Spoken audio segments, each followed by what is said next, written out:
Mheshimiwa Naibu Spika, kwa namna ya kipekee ninaishukuru familia yangu, hususani mke wangu kipenzi Bi Flora Ndumbaro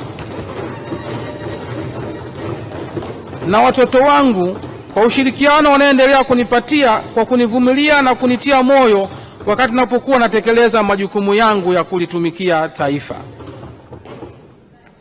Mheshimiwa Naibu Spika, kwa ruksa yako naomba pia nimshukuru Mheshimiwa Rais wa Jamhuri ya Muungano wa Tanzania Daktari Samia Suluhu Hassan kwa kuisaidia timu ya Simba Sports Club kuingia katika fainali ya mashindano ya CAF. Mheshimiwa Naibu Spika, Simba inaingia fainali kwa mara ya pili. Mheshimiwa Naibu Spika, kwa ruksa yako ninawaombea ruhusa waheshimiwa wabunge wafuatao ili waambatane na Simba kwenda Moroko: Mheshimiwa Gulamali, Mheshimiwa Talimba, Mheshimiwa Mavunde, Mheshimiwa Mwigulu na waheshimiwa wabunge wengine. Kwa ruksa yako wape ruhusa waende Moroko tarehe 17 ya mwezi wa 5 ili wakaishangilie Simba ikifanya mambo yake kule ugenini. Mheshimiwa Naibu Spika, katika mwaka wa fedha 2025-2026 wizara, taasisi zake na muhimili wa mahakama itaendelea kuboresha utoaji wa huduma za kisheria na utoaji haki kwa umma. Katika kufikia azima hiyo, wizara imeainisha maeneo mahususi ya kipaumbele ambayo yameainishwa katika ibara ya 169 katika kitabu cha hotuba. Mheshimiwa Naibu Spika, katika kutekeleza vipaumbele vilivyoainishwa, baadhi ya kazi zitakazotekelezwa na mafungu yote ya wizara katika mwaka wa fedha 2025-2026 zimeainishwa kwenye ibara ya 170 hadi 178 katika kitabu cha hotuba.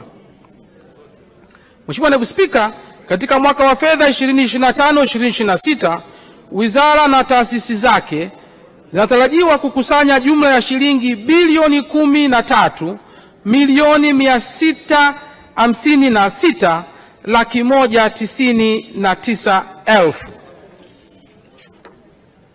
Mheshimiwa Naibu Spika, ili kufanikisha utekelezaji wa vipaumbele vilivyoainishwa, wizara inaomba kuidhinishiwa jumla ya fedha kama ifuatavyo: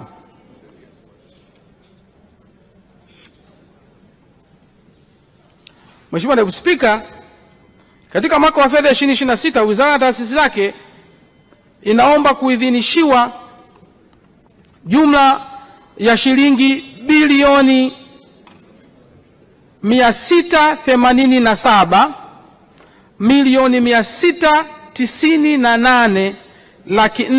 687,698,489,000 kwa ajili ya matumizi ya kawaida na miradi ya maendeleo. Mheshimiwa Naibu Spika, maelezo ya kina na mchanganuo wa maombi ya fedha za bajeti ya kila fungu umeainishwa katika vitabu vya randama za mafungu husika ambavyo vimegawiwa kwa waheshimiwa wabunge kupitia mfumo wa kidijitali. Mheshimiwa Naibu Spika, ninaomba kutoa hoja. Hoja imeungwa mkono. Sasa kabla sijaita wenye viti, kuna wanafunzi 50 na walimu 4 kutoka. Mimi naitwa Juma, mmiliki wa magari ya usafirishaji wa mizigo na abiria. Natumia bima PAP kwa sababu inaruhusu kuweka TIN namba yangu wakati wa kununua bima. Inafanya iwe rahisi kudai vati kutoka TRA kwa kutumia hati hiyo hiyo ya bima. Uwezo wa kupata mkopo bwana. Hii inasaidia sana kugharimia mambo mengine ya uendeshaji hata kama bajeti inabana. Tumia bima PAP kwa kupiga *150*51 alama ya reli au kwa WhatsApp tuma neno bima PAP kwenda namba 0764166066 ujipatie bima. Bima PAP, urahisi wa maisha.